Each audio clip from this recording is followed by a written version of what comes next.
Hi, good afternoon. Can you guys hear me?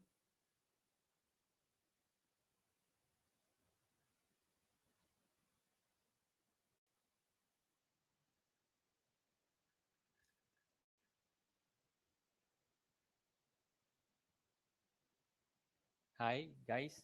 You guys can hear me, right? Thank you so much. I think we will just wait for another 2 minutes before we start this presentation. Okay, thank you so much.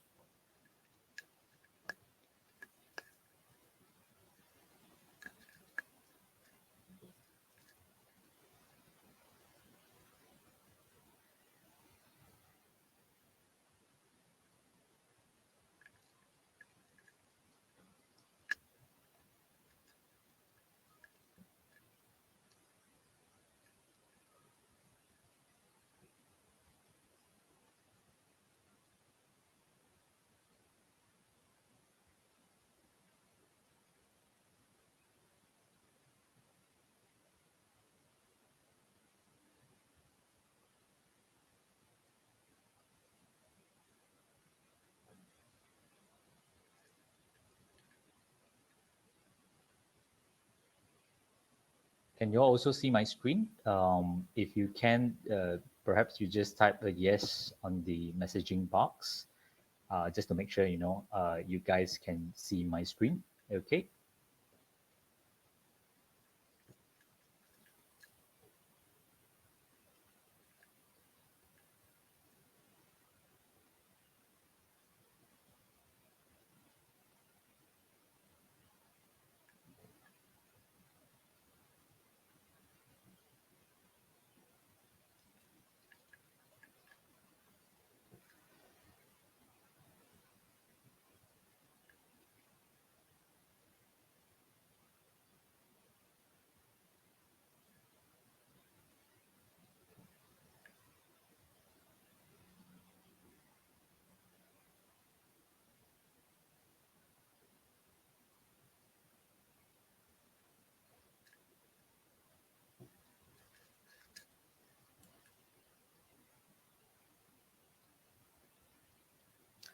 All right, guys. Thank you so much for the patience. Ladies and gentlemen, once again, thank you so much for having us today. We are representing UOB, and today our topic is creating more values together. We are just more than a bank. Hence, discover your solutions with us. Um, I'll just go through some of the topics that we will go through later, so bear with me. Of course, I'll put a disclaimer here. This presentation, right, it's really for your information purpose only. It's not meant for you to make any informed decisions. Um, Hopefully, my session today is going to be relevant to you. Yep.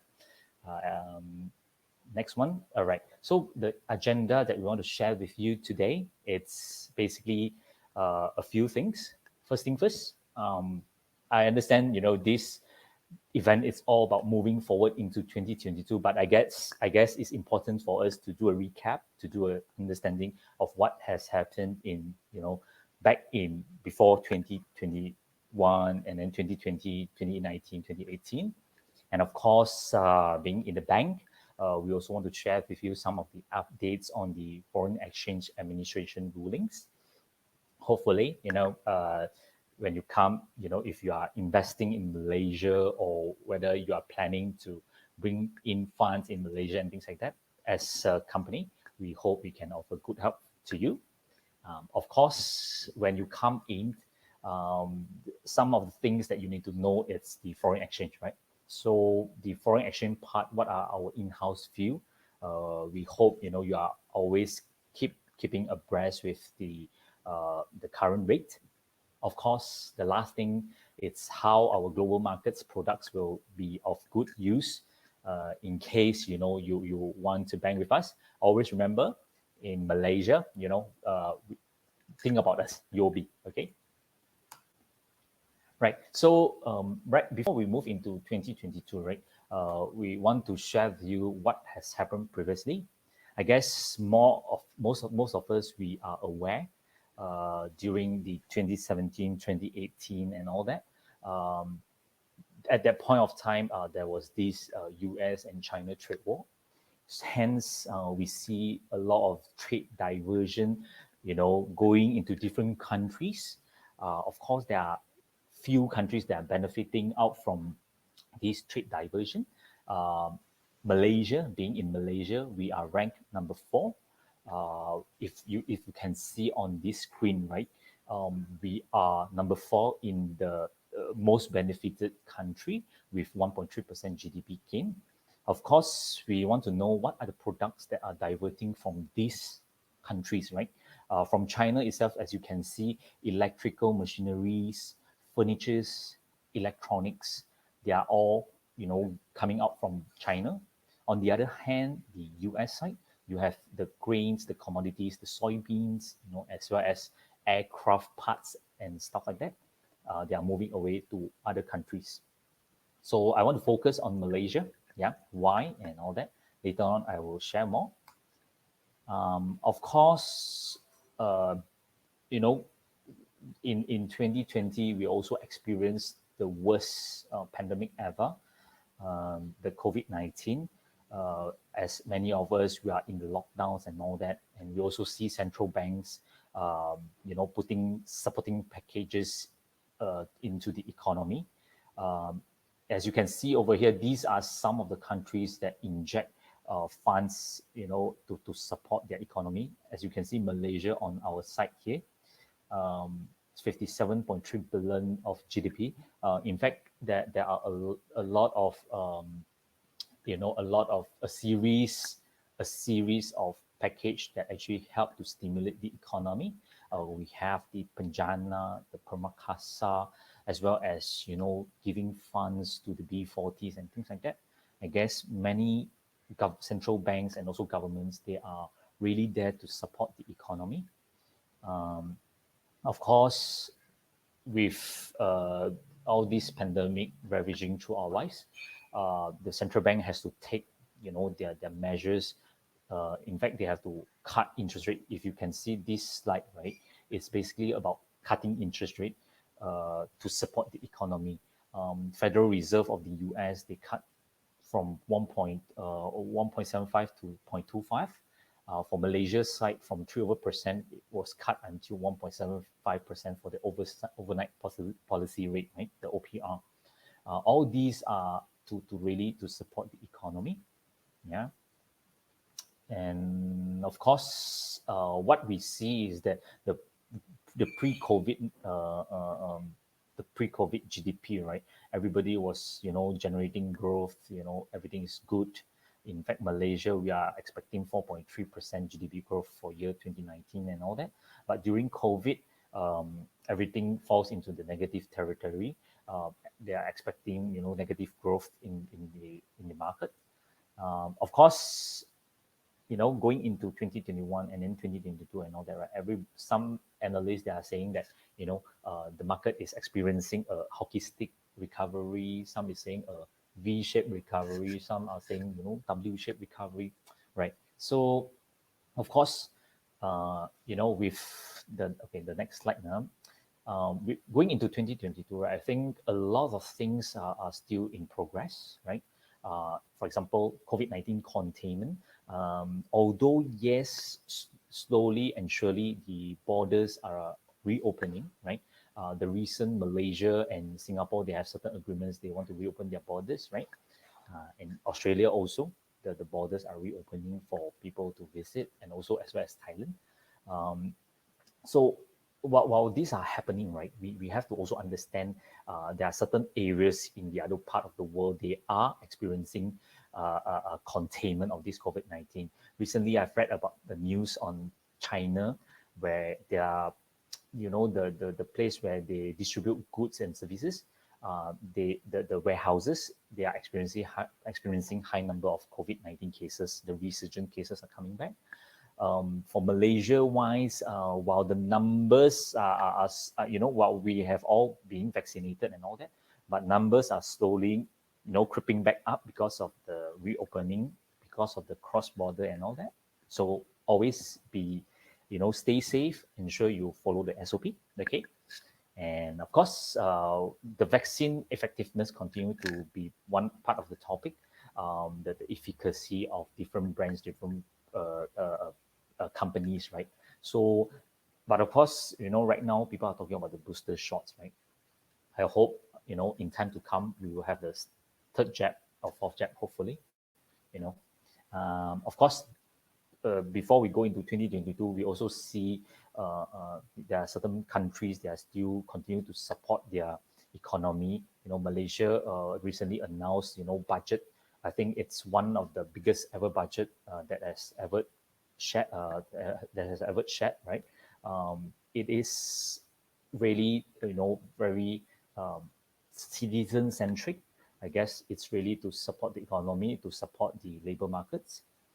Of course, moving into 2022, I think some other countries, they are also experiencing shortages in the labor market. Despite there are a lot of countries, they are experiencing shortages in chips production and all that. But in the US, labor shortages is also one of the concerns. I think partly because the country during the pandemic, right? Perhaps they have injected, too much in the economy and all that. They are giving out a lot of allowances, money to the people. Hence, people tend to be a bit, disrupted and all that. So that's why the labor market was a bit affected. But going to 2022, hopefully the market recovers. Unemployment rate in the US, I think it's about 4 point something over percent. So it was still generally okay. Of course, going to 2022, I think there will be increase in economic activity with our border in Malaysia open and all that sooner or later. I hope, we see more car. I think many of us, we experience this, right? We see when we go out to the market, or we go out on the road, when traveling on the road, right? You see too many places, right? It's flooded with people, right? So I hope, with this economy increase and all that, hopefully that will bring back the GDP that we are supposed to target. Yeah. Of course, there will be also all these vaccination development. They continue to talk about the efficacy and all that. So whether is it Pfizer, there's always this idea that whether Pfizer is good, AZ is good and all that. I guess right now it's not about that. It's more about having that jab, ensure that you are always safe, keeping yourself and also your family safe together, right? So with all this trade diversion, with all this COVID-19, which I think we are slowly putting behind us, right? When it comes to 2021, we see that actually there's very strong foreign direct investment in Malaysia. If you look at this chart, right, it's a comparison between first half of 2020 versus first half of 2021. There's almost 70% of increase, and as well as job creation of about 45,000 job creation, which I think that is obviously a good sign for the recovery in the economy. And all this FDI that comes in, right? Out of this FDI that comes in, 93% actually channel into manufacturing sector. You actually see that there's South Korea renewal investment that comes into Malaysia to continue to manufacture their products in Malaysia. And surprisingly, if you look at the three leading source of FDI, Singapore is the top, South Korea, and followed by Netherlands. So these are those approved FDI, foreign direct investment, that comes into Malaysia. So right now, I'm here, representing the northern region. So I specifically want to focus into the northern region part. If you are investor or you are planning to come into Malaysia, right? Take a look at northern area, because we have a lot of good food. We have a lot of good areas where it's still, we have Batu Kawan, a place where there's a lot of E&E, we call it the electrical and electronic sector, that actually, pivot and concentrated over there. So hopefully, if you come in as an investor, that area will bring benefit to you. Yeah. And let's look at the manufacturing investment by subsector. So a lot of investment came in, right? So what are the sector that they went into, right? As you can see over here, E&E take up the most with 47.06 billion, followed by metal, chemicals, and all that. And surprisingly, if we look at this chart right on your right, you notice that actually Kedah attracted the highest manufacturing investment with 42.56 billion in first half of 2021. This is if you compare with the central region, right, Selangor, Kuala Lumpur, and all that, right? It amazed me, yeah. So we will really also hope that we can understand if you are part of this foreign direct investment. Let us know. We are keen to work with you. Hopefully, with our UOB product and services, we can generate a long-lasting partnership. Yeah. So I just want to share with you some of the investment that came in, and I think it's relevant for us to understand. Hopefully, can benefit you as a customer. These are some of the foreign direct these are some of the investment that take place in Kedah as well as in Penang. This one, Open Road Asia with PKB Inc. joint development deal for race circuit resorts in Langkawi. This project itself is about 1.3 billion worth of revenue, and these two companies, right? They actually joint venture to build a race circuit. They call it the FIA approved circuit in Langkawi at Bukit Malut. They not only want to build circuit, they want to build resorts, villas, service residence, petrol stations, as well as all the showroom for cars, luxury cars, and all that. So that means northern we are still a very some place where I think investor will come into. So as an investor, you yourself come in, join us, right? If you want to understand further, you can go through our Invest Penang to understand how to set up things like that. And also through us UOB, we can share with you more how to bank locally in Malaysia. Okay.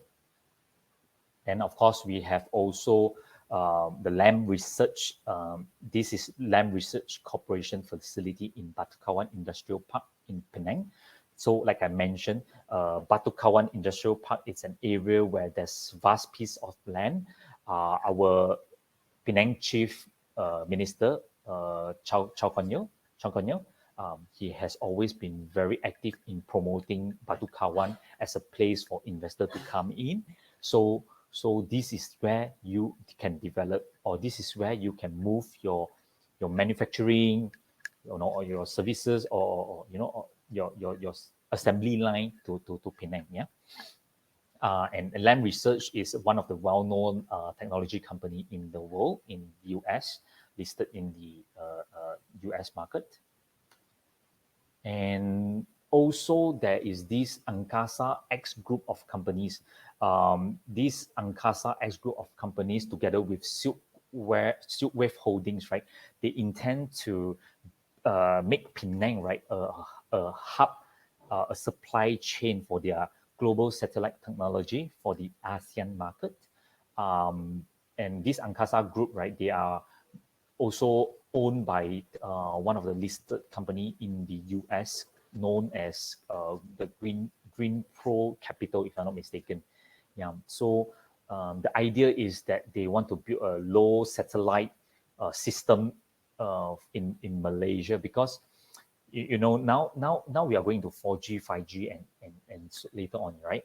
All these Internet of Things, right, requires communication tower for network to transmit against one another, right? But this is another different approach, whereby they use the satellite approach to transmit the communication. So this is a 5 billion project in Penang itself, right? Hopefully it materialize and it benefit, the supply chain around Penang.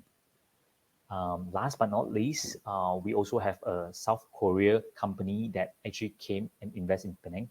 Again, this is in Batu Kawan, Penang, right? So, as I mentioned, if you can see, right, Penang, it's a good place for foreign investors to come in, especially if you have customers in overseas, like let's say you export to the US. Some of your customers, right, could be in Penang in our free trade zone possible. Yeah. So if you come in as an investor in Malaysia, right, and with your connection, your connectivity closer to your customer, right, I think that benefits. I guess this is one of the reasons why this South Korea company comes in to Penang, because you can read on the age market, they actually shared that, because they are very near to their considering the cost and things like that, etc., they want to be close to their customer, which is why they come to Penang. Right. So, of course, when you want to come in as an investor and things like that, there are certain foreign exchange administration rulings that you need to understand. You at least the basic ones you need to understand, right? And with the liberalization of the foreign exchange policy by Bank Negara, this is the latest one that we understand, based on 15th of April 2021. The resident exporters, if you are a resident exporter, okay, last time when you receive your US dollars, right, based on Bank Negara ruling, previously you had to do 75-25%.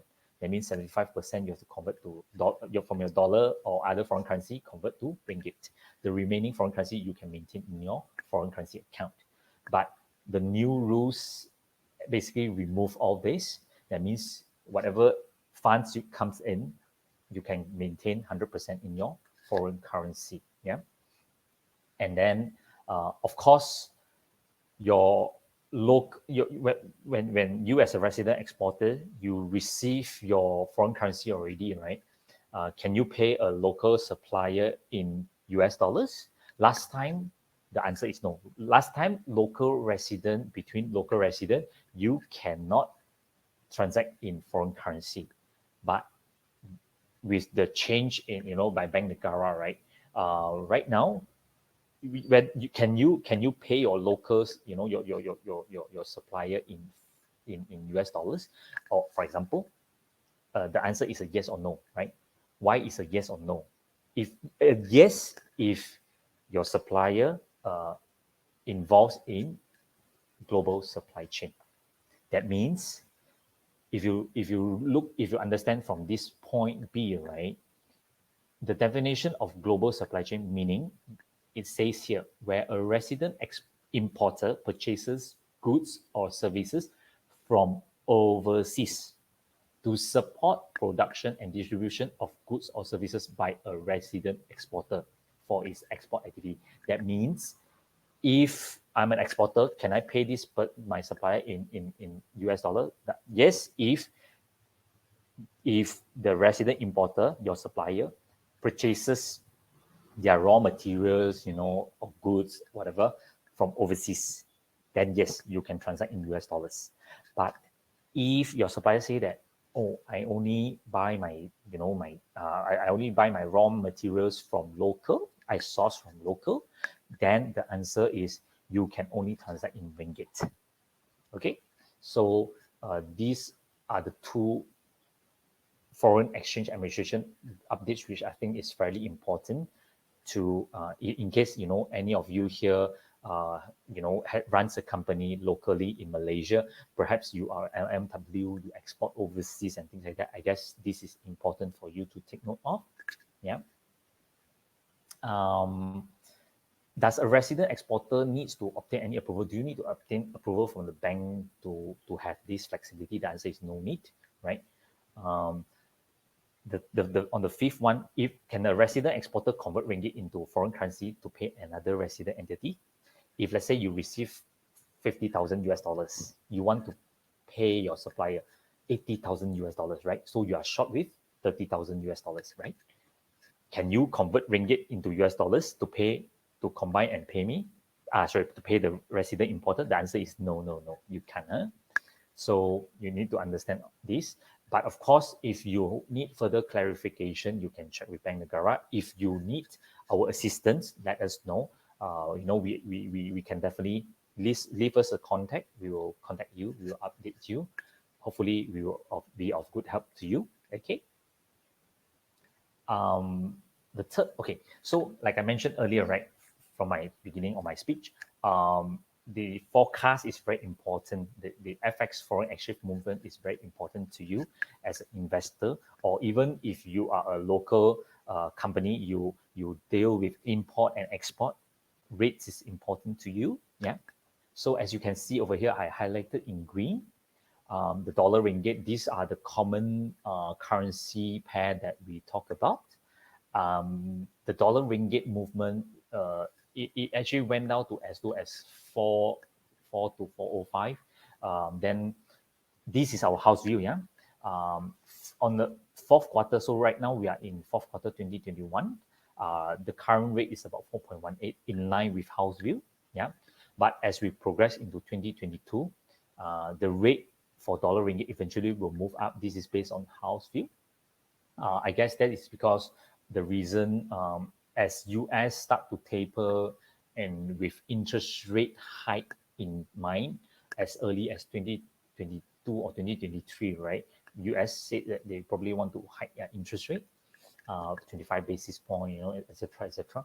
So eventually, the overheated the economy will be very much being contained with all this interest rate hike thingy.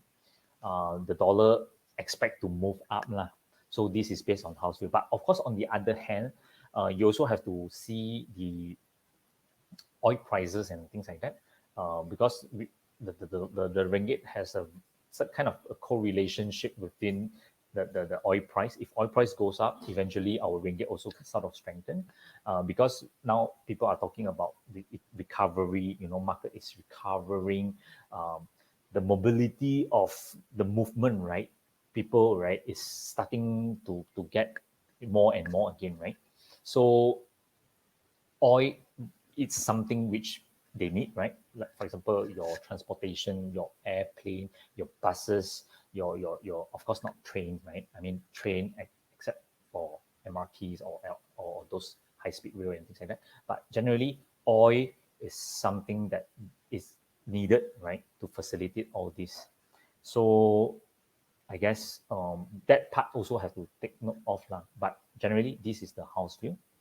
Eventually, the dollar will strengthen across other major currency as well, like Euro, Aussie, Kiwi, etc. Right. Last but not least, today I'll keep it sweet and short, right? So how our UOB global market products can help you in your business? Of course, there are a few things. The basic spot contract, the normal T+2 contract. We also have forward hedging contract to manage your risk. If let's say, for example, you are you are an exporter, if you have dollar come in, and then right now dollar 4.18, you think is good, you are concerned that the dollar will go down again, that's where you need to hedge. Hedging, it's part of mitigating your FX risk to really to give you a peace of mind. I would put it this way. It's not about speculation, it's more about mitigating the risk. You have a peace of mind. You know that, the company is having profit, good, and then move on, right? Of course, some clientele, if they have excess funds in their accounts, right?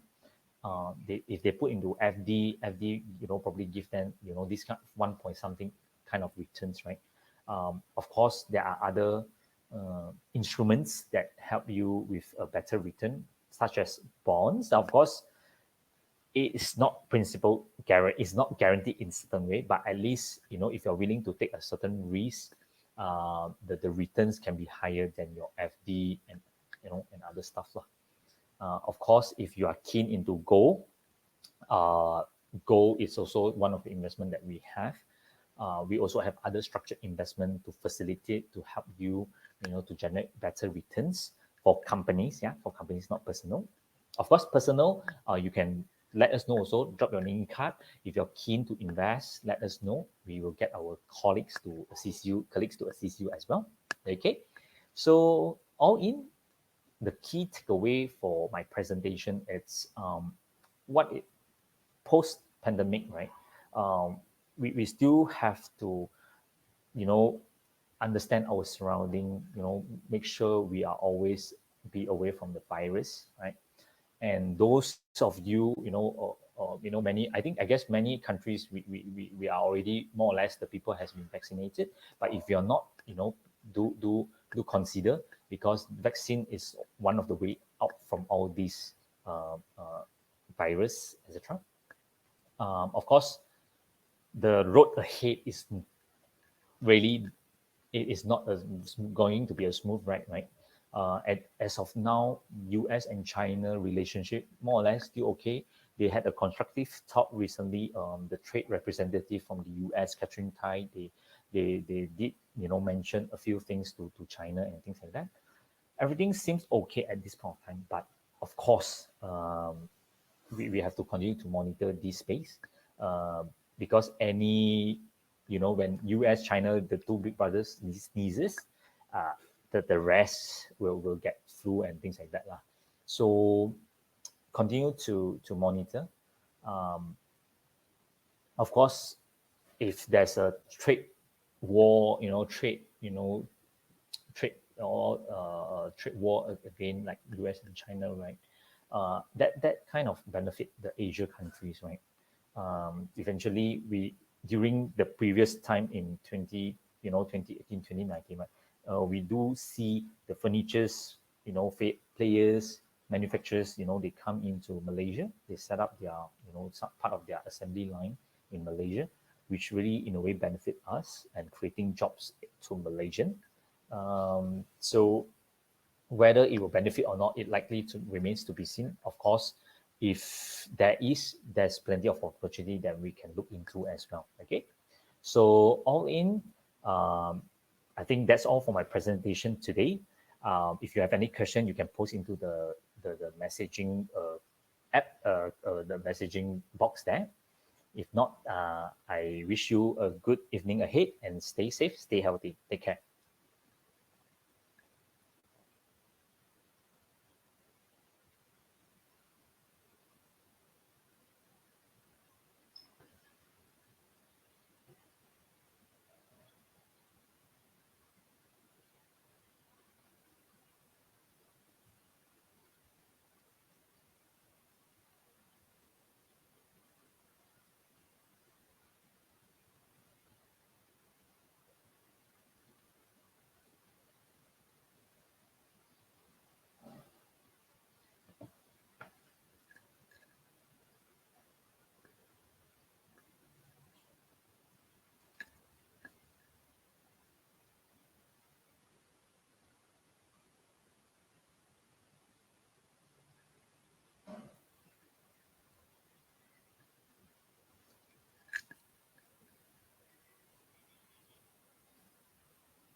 If there's no question, I will log out from this event, this session.